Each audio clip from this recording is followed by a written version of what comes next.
Good morning everyone. आज का हमारा टॉपिक है डायमेंशनल एनालिसिस। इस टॉपिक के बारे में हम लोग पिछले वीडियो में भी बात कर चुके हैं, लेकिन आज मैं उसका डेफिनेशन फिर से एक मर्तबा बता देता हूँ। वो डेफिनेशन, वो कंसेप्ट क्या है, देखो एक एग्जांपल के थ्रू समझने की कोशिश करते हैं। फॉर एग्जांपल वेलोसिटी, इसका फॉर्मूला क्या है? Length upon time. तो वेलोसिटी के डायमेंशंस हुए L raise to one T raise to minus one. Minus one इसलिए क्योंकि टी नीचे है, एल वन टी वन ऐसा लिखेंगे हम लोग। और अगर टी को ऊपर लिखना है तो T raise to minus one, इस तरह से लिखा जाएगा। This is my velocity. अगर मैं एक्सेलरेशन की बात करूं तो acceleration is velocity upon time, मतलब लेंथ अपॉन टाइम, और एक टाइम मतलब length upon T raise to two, मतलब एल रेज टू वन। तो डायमेंशंस होगी L raise to one T raise to minus two, इस तरह से। ठीक है, तो ये हुए हमारे डायमेंशंस। अब आज का टॉपिक ये है कि ये डायमेंशनल एनालिसिस का यूज क्या है, हम डायमेंशंस को क्यों यूज करते हैं। तो सबसे पहला जो यूज है वो है किसी भी इक्वेशन को चेक करने के लिए कि वो इक्वेशन करेक्ट है या नहीं। ठीक है, जैसे for example v is equal to u plus a t. आप लोगों को पता है कि ये जो इक्वेशन है फेमस काइनेमेटिक इक्वेशन है। This is our final velocity, initial velocity, acceleration and this is time. ठीक, अभी आप लोग देखो वेलोसिटी के डायमेंशंस मैं लिखूंगा लेंथ अपॉन टाइम, इस तरह से, बराबर है। फिर यहां पे आ जाएगा again this is initial velocity, ये है फाइनल वेलोसिटी, ये है initial velocity. Again length upon time ऐसे आ जाएगा, प्लस एक्सेलरेशन के डायमेंशन से length upon T raise to minus two, length raise to one T raise to minus two. और टाइम, टाइम का डायमेंशन है टी रेज टू वन, बराबर है। तो आप लोग देखो यहां पर आ गया L T raise to minus one, बराबर। यहां पर आ गया L T raise to minus one, ये भी ठीक है। अब ये आप लोग देखो L raise to one T raise to minus two multiplied by T raise to plus one. आप लोग देखो जब भी मल्टीप्लीकेशन आता है तो जो पावर है वो एडअप हो जाता है ना। तो जब ये पावर्स एडअप हो जाएंगे तो one minus two gives me minus one, तो ये भी आ जाएगा L raise to one T raise to minus one. अब आप लोग देखो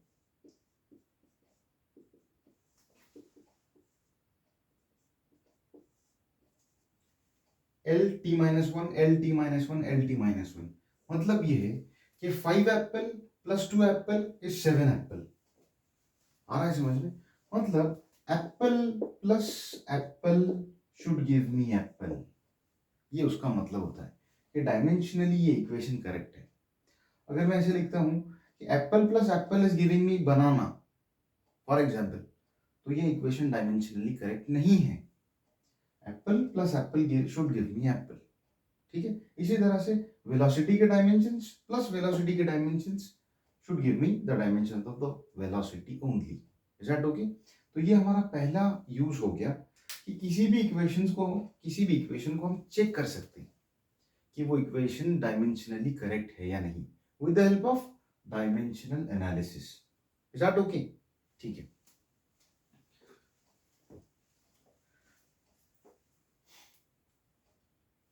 आप लोग इसका स्क्रीनशॉट ले सकते हो। ठीक है,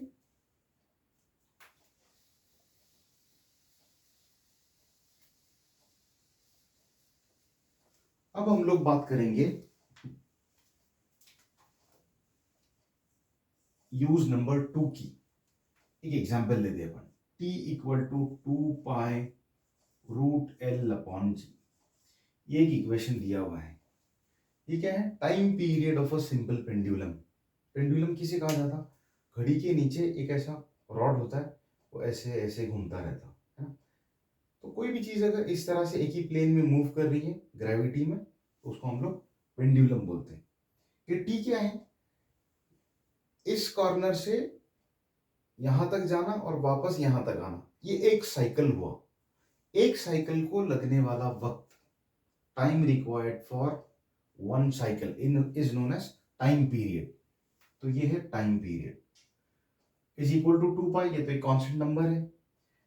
रूट एल बाय जी, मतलब ये कि वो जो टाइम पीरियड होगा किसी भी पेंडुलम का। अब पेंडुलम आप लोग बोलोगे सर सिर्फ पेंडुलम, जो झूला है अपन जो नॉर्मल झूला जिससे झूलते हैं वो क्या पेंडुलम है? हाँ, वो भी एक तरह का पेंडुलम ही है।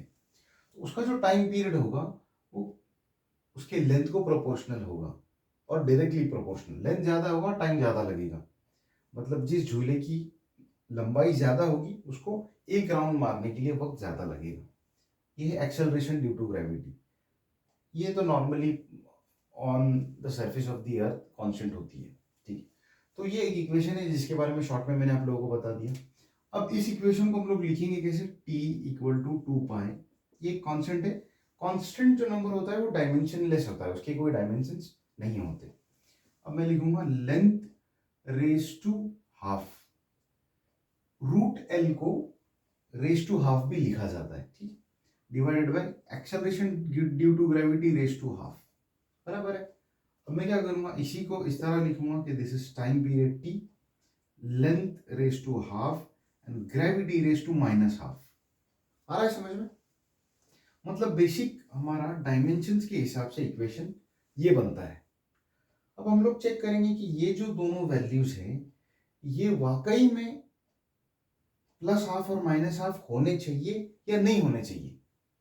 हो सकता है कि कुछ और वैल्यू हो और वो डायमेंशनल एनालिसिस के हिसाब से वो इक्वेशन करेक्ट निकले। तो हम लोग ये चेक करेंगे कि ये इक्वेशन डायमेंशनल एनालिसिस के हिसाब से करेक्ट है या नहीं। या हम लोग ये भी बोल सकते हैं कि टी डिपेंड करता है लेंथ और ग्रेविटी पे, तो उसके पावर्स क्या होने चाहिए, ये दोनों वैल्यूज हम लोग फाइंड करने की कोशिश करेंगे, ठीक है। तो अपन ऐसे लिखते हैं T equal to length raise to a, acceleration due to gravity raise to b. ये ए और बी जो है ये दोनों का वैल्यू हमको फाइंड करना है। अगर ए का वैल्यू प्लस हाफ आता है, बी का वैल्यू माइनस हाफ आता है, तो मतलब ये है कि ये जो फॉर्मूला हमको दिया हुआ है ये फॉर्मूला करेक्ट है। अगर ए और बी के वैल्यू ये दोनों नहीं आते हैं तो मतलब ये फॉर्मूला इनकरेक्ट है, ठीक है। तो let us try to find it out. अभी आप लोग देखो टी, उसके डायमेंशंस बोलो, लेंथ मास टाइम। लेंथ भी 0 है, मास भी 0 है, टाइम रेज टू 1 है, बराबर। मतलब टाइम का सिर्फ एक ही डायमेंशन है, टी रेज टू 1। अभी नेक्स्ट स्टेप में सिर्फ टी रेज टू 1 भी 1 लिखा तो भी चलेगा, क्योंकि लेंथ रेज टू 0 है, लेंथ कुछ भी नहीं है, मास भी नहीं है, टी रेज टू 1, ओके। उसके बाद है लेंथ, लेंथ है raise to 1, mass raise to 0, time raise to 0।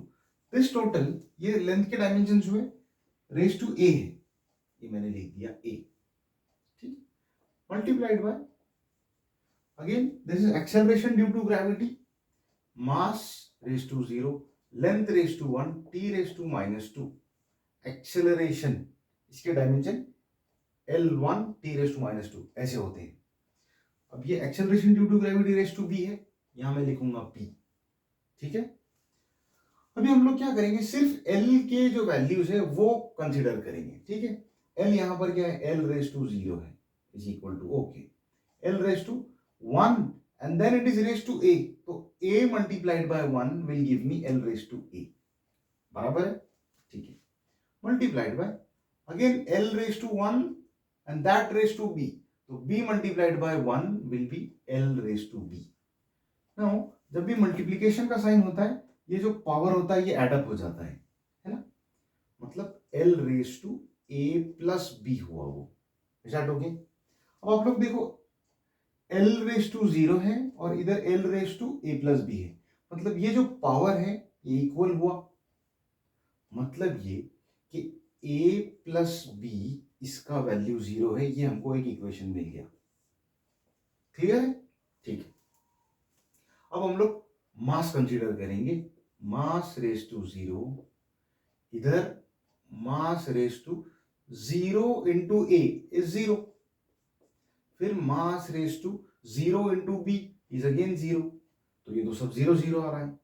हाँ, मतलब ये कोई काम का नहीं है क्योंकि सब 0 0 आ रहा है, उससे हमको कुछ नहीं मिलेगा। अब हम लोग बात करेंगे टाइम की, time raise to 1 is equal to, यहां पर t raise to 0 raise to a ऐसा है, तो a और 0 का मल्टीप्लीकेशन होगा, मतलब t raise to a into 0, तो यहां पर आ जाएगा t रेज टू 0, ठीक है, मल्टीप्लाइड बाय, अब यहां पर आएगा t raise to -2 raise to b, तो आ जाएगा -2b, ठीक है। अभी देखो ये जो 0 और ये -2b है, ये दोनों एडअप हो जाएंगे, तो फाइनल आंसर आएगा 0 -2b इज -2b, बराबर है। अब आप लोग देखो यहाँ पर t रेज टू 1 है और यहाँ पर -2b है, बराबर, तो वो दोनों इक्वल हुए, मतलब इक्वेशन आ गया 1 इज इक्वल टू -2b, ये हमारा एक इक्वेशन आ गया। Is okay? अभी यहां से हम लोग b का वैल्यू फाइंड करने की कोशिश करेंगे। How much will be b, ये -2 इधर आ जाएगा, तो 1/-2, मतलब b का वैल्यू आता है -12, तो देखो b का वैल्यू बराबर -12 आ रहा है, मतलब इक्वेशन सही जा रहे हैं हम लोग, है ना, इक्वेशन करेक्ट है। अभी हम लोग a का वैल्यू चेक करेंगे, तो ये जो b का -12 वैल्यू है वो इधर सब्स्टिट्यूट करेंगे, तो ये इक्वेशन में एक बार फिर से लिखता हूं, a plus B is equal to 0। अब इस इक्वेशन में हम b का ये जो -12 वैल्यू है ये यहाँ पर सब्स्टिट्यूट करेंगे, a plus -12 is equal to 0, बराबर है, therefore a -12 is equal to 0, therefore a is equal to +12, ये -12 इधर आ जाएगा तो प्लस बन जाएगा, मतलब a का जो वैल्यू आता है वो है +12। अभी आप लोग देखो a का वैल्यू +12 आया, a का वैल्यू +12, b का वैल्यू -12, देखो b का वैल्यू -12, मतलब a और b का जो वैल्यू आ रहा है वही इक्वेशन में हमको दिया है, मतलब जो इक्वेशन हमको दिया है वो करेक्ट है। सारी बात समझ में? तो ये हुआ सेकेंड यूज, डायमेंशनल एनालिसिस का सेकेंड यूज, कि हमको कोई अगर इक्वेशन दिया हुआ है तो वो इक्वेशन के जो पावर्स है वो सही पावर दिए हुए हैं या नहीं वो चेक करना है। फॉर एग्जाम्पल यहाँ पे एल स्क्वायर भी हो सकता था, है ना, तो एल स्क्वायर आएगा तो एल स्क्वायर और ये हाफ 1 हो जाएगा, तो मतलब हमारा आंसर में 1 आना चाहिए था, लेकिन हमारे आंसर में तो हाफ है, मतलब ये वाला इक्वेशन करेक्ट है, ठीक है। तो आप लोग इसका चाहिए तो स्क्रीनशॉट ले सकते हो।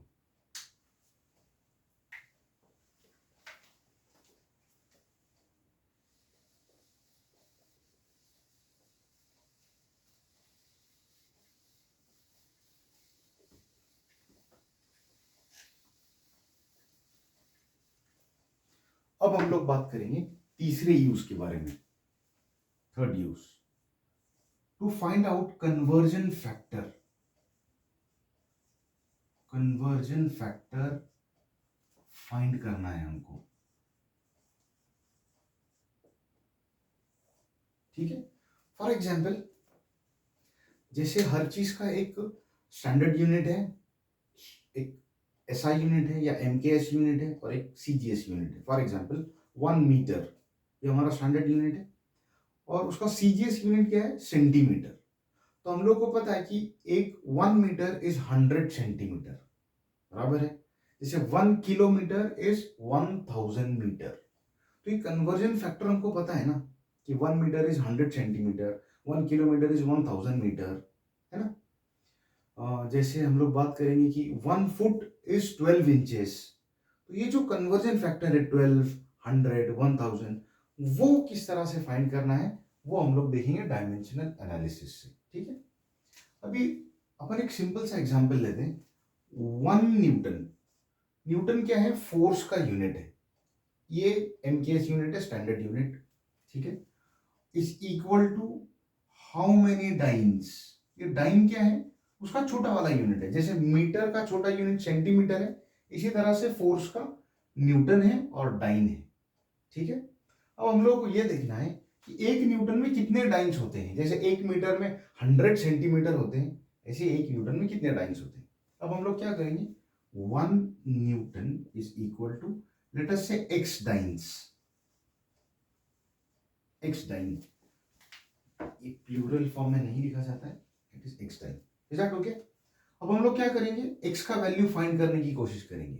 ठीक है, तो आप लोग देखो x का वैल्यू फाइंड करने के लिए ये वाला वैल्यू नीचे आ जाता है, तो I write this again, x is equal to 1 newton upon dyne. बराबर है? ठीक है, अब मैं क्या करूंगा, डायमेंशंस लिखूंगा फोर्स की। तो आप लोगों को याद होगा force is mass into acceleration, mass m, acceleration L t-2, ये डायमेंशन है फोर्स की। ये मैंने लिख दिया यहां पर इस तरह से, और वापस नीचे भी उसी तरह लिखूंगा m L t-2। सर आपने तो सेम लिख दिया दोनों, फिर कैसे होगा? रुको जरा, मास का जो स्टैंडर्ड यूनिट है वो किलोग्राम है, तो मैं यहां पर लिखूंगा किलोग्राम। ठीक, लेंथ का जो स्टैंडर्ड यूनिट है वो मीटर है, मैं यहां पर लिखूंगा मीटर। ठीक है, टाइम का जो स्टैंडर्ड यूनिट है वो सेकेंड्स है, मैं यहां पर लिखूंगा सेकेंड रेज टू -2। बराबर है? ठीक है, अब ऊपर न्यूटन था इसलिए मैंने सारे स्टैंडर्ड यूनिट्स लिखे, नीचे डाइन है तो मुझे नीचे सारे छोटे यूनिट्स लिखने होंगे। अब आप लोग देखो, किलोग्राम में जो छोटा यूनिट है वो क्या है, ग्राम, तो मैं यहां लिखूंगा ग्राम। बराबर है? ठीक है, मीटर का जो छोटा यूनिट है वो क्या है, सेंटीमीटर, मैं लिखूंगा सेंटीमीटर, और सेकंड का छोटा यूनिट सेकंड ही है इसलिए ऐसे लिख दिया। ठीक है, अभी आप लोग देखो, ये second raise to -2, second raise to -2 ये कैंसिल हो जाएगा, अभी हमारे पास ये दोनों बच गए हैं। ठीक है, अभी हम लोग यहां पर लिखते हैं x is equal to kilogram metre upon gram और इधर सेंटीमीटर। आप लोग बताओ 1 kilogram is how many grams, तो वो है 1000 ग्राम्स। तो instead of writing kilogram I am writing 1000 gram. ठीक है, multiplied by 1 metre is how many centimetres, 100 centimetres. बराबर है? ठीक है, divided by gram as it is लिखना है, सेंटीमीटर एज इट इज लिखना है, सेंटीमीटर सेंटीमीटर कैंसिल, ग्राम ग्राम कैंसिल। अब क्या बचा, 1000 इंटू 100 इज 1 लाख। x का जो वैल्यू आता है वो आता है 1 लाख। हरी बात समझ में? मतलब ये है कि 1 newton is 1 lakh dynes. I can write this as 1 newton is 1 lakh dyne. Concept clear है? तो देखो, हम लोगों को ये पता नहीं था कि 1 न्यूटन में कितने डाइन आएंगे, तो हम लोगों ने डायमेंशनल एनालिसिस के थ्रू ये वैल्यू फाइंड कर ली, है ना, सिंपल। तो ये थे हमारे 3 इंपॉर्टेंट यूजेस डायमेंशनल एनालिसिस की। आज के लिए सिर्फ इतना ही, तब तक के लिए बाय बाय एवरीवन।